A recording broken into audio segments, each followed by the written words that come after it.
Hi and welcome to Mommy Can Plan Rasaku, and today we are going to make these so cute looking bear buns. Here's the ingredient.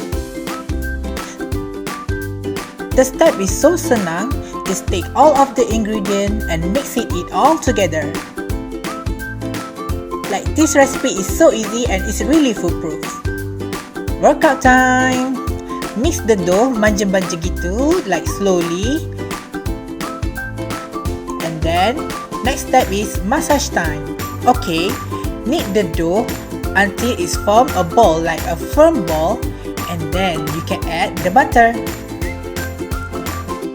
Continue to knead for 15 minutes. Just a little bit of exercising. It is worth the calories.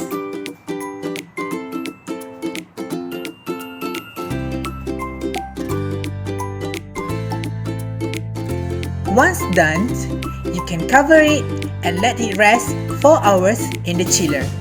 For the fillings, we are using Rasaku sweet corn cream style. It is so easy to use, just pop it, pour it, you can use it.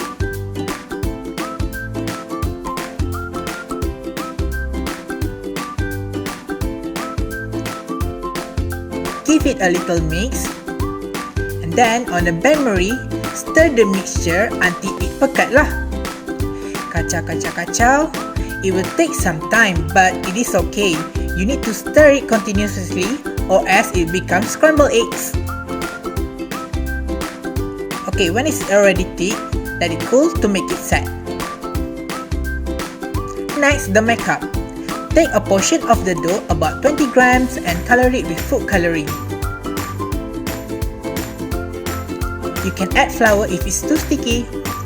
And then take out the second portion, but this time no coloring.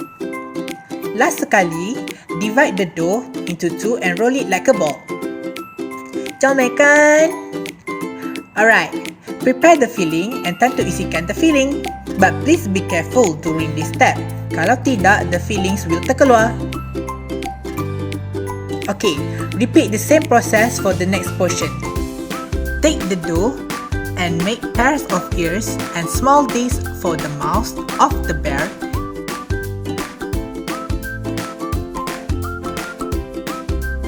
And then apply it to the filled dough. Use the colored dough to make eyes and the nose. You can use your own creativity on this and make a different design too. Kan dah jadi beruang? Okay, let it rest sekali lagi to make it proof or kembang. Then brush it with egg wash and then you can bake it. Dah siap pun our bear buns. See you soon. Bye.